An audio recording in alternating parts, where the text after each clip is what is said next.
Olá, oitavo ano, espero que todos vocês estejam bem. Hoje, na nossa aula de ciências, a gente vai continuar falando sobre reprodução sexuada. Para isso, eu peço que vocês peguem o livro 2 e abram na página 44.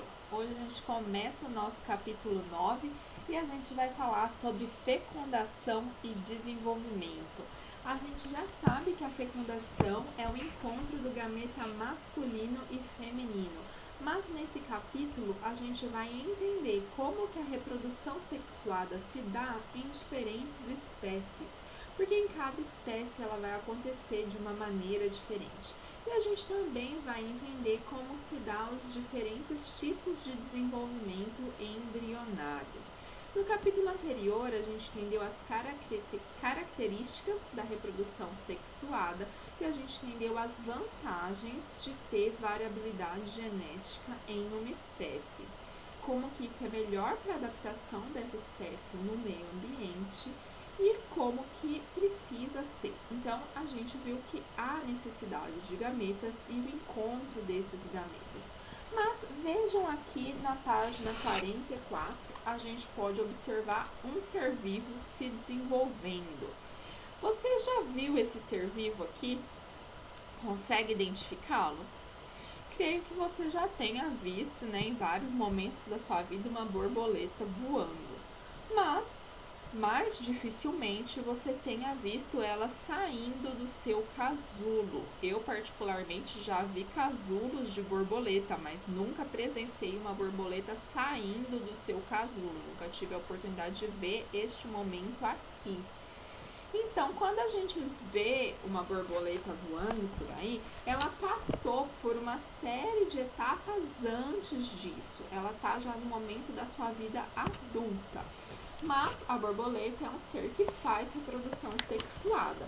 Então, outro encontro de gametas formou aquela primeira célula que a gente chama de zigoto, ou então pode chamar de embrião, quando começa a se desenvolver. E daí, então, forma um ovo, no caso da borboleta. Do ovo vai sair uma larva, que a gente vai chamar de lagarta. E a lagarta, ela vai passar por um estágio que ela vai formar um casulo, também chamado de pupa, onde ela passa por uma fase de metamorfose, onde ocorre uma série de transformações até que ela saia então desse casulo como a borboleta adulta que a gente vê aí voando. E isso a gente chama de um desenvolvimento indireto. Mas uma série de outros seres vivos também passam por essas etapas. Você conhece outro ser vivo que passa por essa etapa? A gente tem aqui na nossa região uma série de problemas com a dengue, não é mesmo? A gente não pode deixar a água parada para que não crie larvas. As larvas é essa fase do desenvolvimento indireto do mosquito da dengue. Então, é mais um exemplo de animal que passa pelo desenvolvimento indireto. Nós temos os sapos, que tem a fase do girino. A gente viu no primeiro capítulo desse livro, no capítulo 7, as larvas da mosca. Então, tem uma série de animais que também têm desenvolvimento indireto. Mas, por exemplo, os mamíferos, cachorro, gato, nós próprios seres humanos, nós não temos essa fase intermediária. Quando a gente já nasce no formato do adulto, a gente só tem que se desenvolver, né? Então a gente chama esse tipo de desenvolvimento de desenvolvimento direto. Então tem muitas espécies que fazem reprodução sexuada e por isso que a reprodução sexuada tem diversas características. E a gente vai aprender essas características nesse capítulo. Então a gente vai começar aqui na página 45 com os tipos de fecundação. Sim, as fecundações também podem ser diferentes e isso vai depender do tipo de gametas que nós temos. Então, sabemos que quando falamos fecundação, a gente está falando do encontro do gameta masculino com o gameta feminino e a sua fusão. Então, a gente está falando do gameta que veio do pai com o gameta que veio da mãe.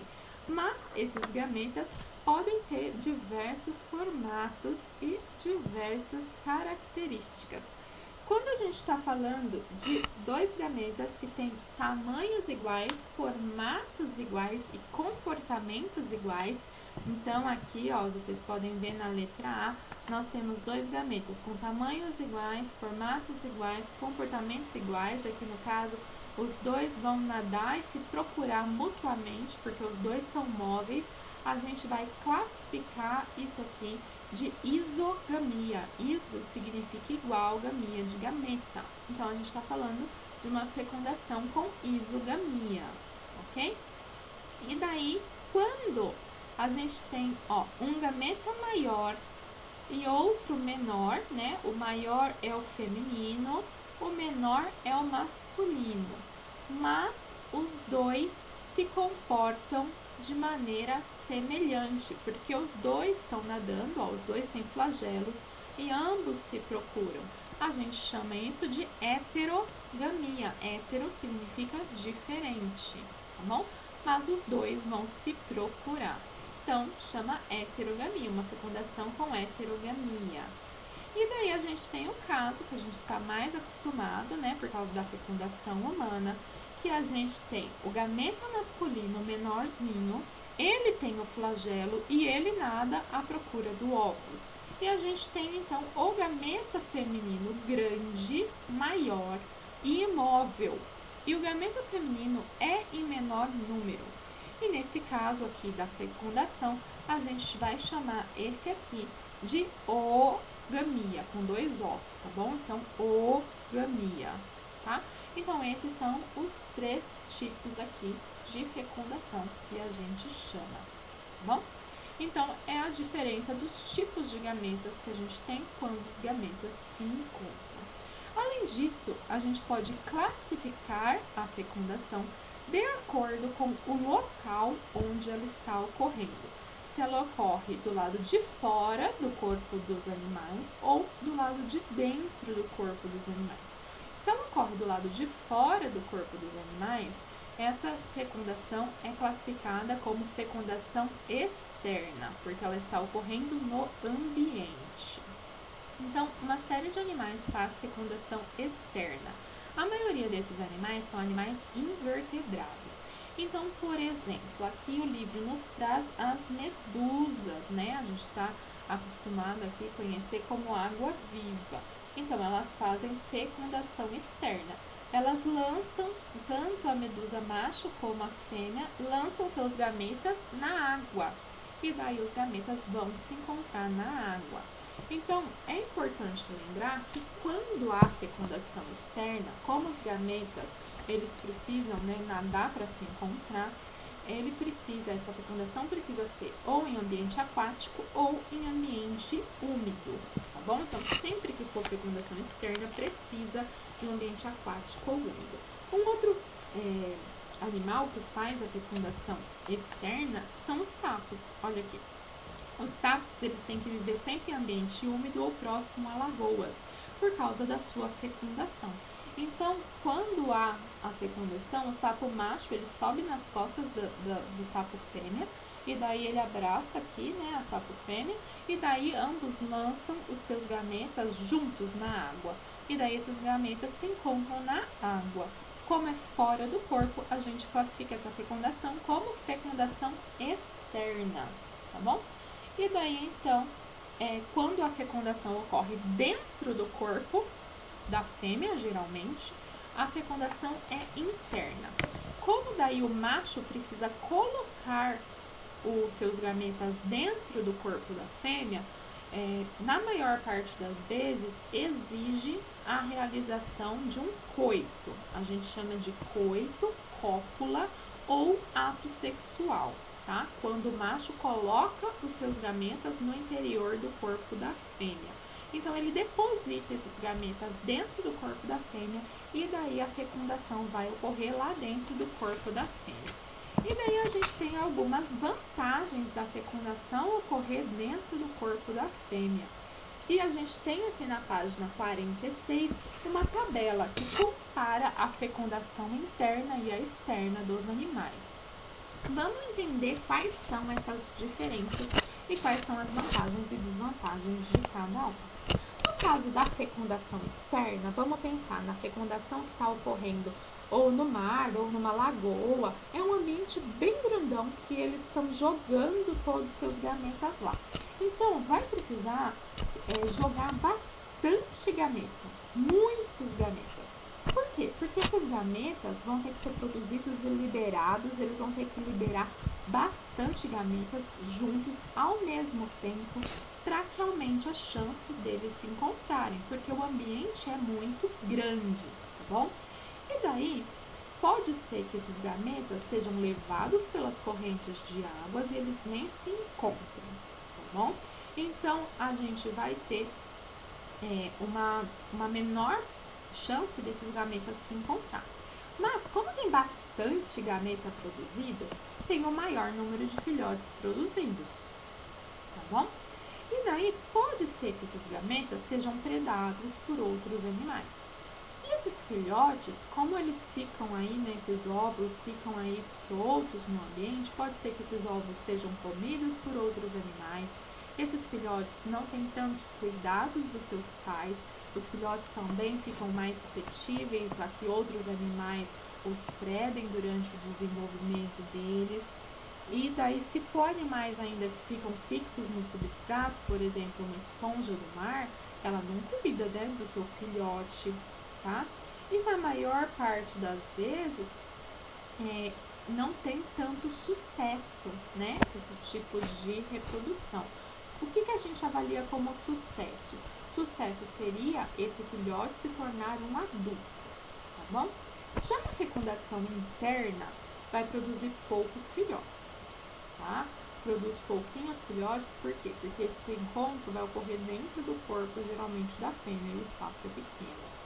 Então, não tem como produzir um montão de filhotes, tá? Mas tem uma alta taxa de fecundação. Como o espaço é pequenininho, é facinho do espermatozoide encontrar o óvulo, gente. Não tem muito para onde ficar ele perdido, né? Então, rapidinho ele encontra o óvulo. A taxa de fecundação é alta, tá bom? Tem uma menor quantidade de gametas produzido, então os adultos não gastam tanta energia produzindo gameta. Isso é bom, eles economizam suas energias, tá bom? E os gametas do macho podem ficar armazenados na fêmea um certo tempo, alguns dias eles duram lá dentro. Isso é bom também, tá bom? No caso dos machos, a maioria vai ter um órgão copulador para pôr os espermatozoides dentro da fêmea e tem uma menor ação dos predadores, já que todo esse processo ocorre dentro da fêmea, não tem muitos predadores que vão predar esse óvulo, tá? Então, mesmo que depois a fêmea coloque o ovo para fora, não tem tanta ação de predador, tá? E os filhotes costumam receber cuidado dos pais. Isso faz com que a gente tenha uma alta chance de que esse filhote chegue à vida adulta. Vamos só fazer um parênteses aqui para as plantas, porque as plantas também fazem reprodução sexuada. E no caso das plantas é um pouquinho diferente, porque na reprodução sexuada dos vegetais, quem faz o transporte do gameta masculino é o vento, a água ou animais polinizadores, como por exemplo a abelha, que a gente pode ver aqui na página 47.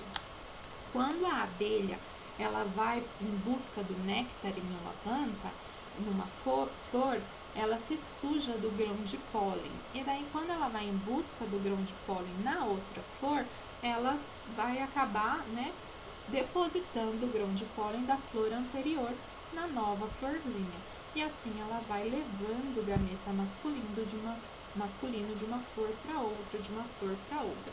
Ou o vento acaba carregando esse gameta, ou a água em alguns casos, tá bom? E nos vegetais, os gametas ganham outro nome, não é óvulo e espermatozoide, tá bom?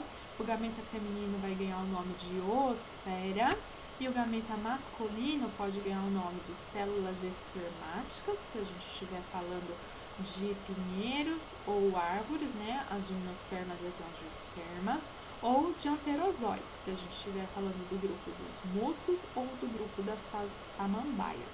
A gente vai conhecer mais do ciclo de vida reprodutivo das plantas mais pra frente no nosso capítulo, tá bom?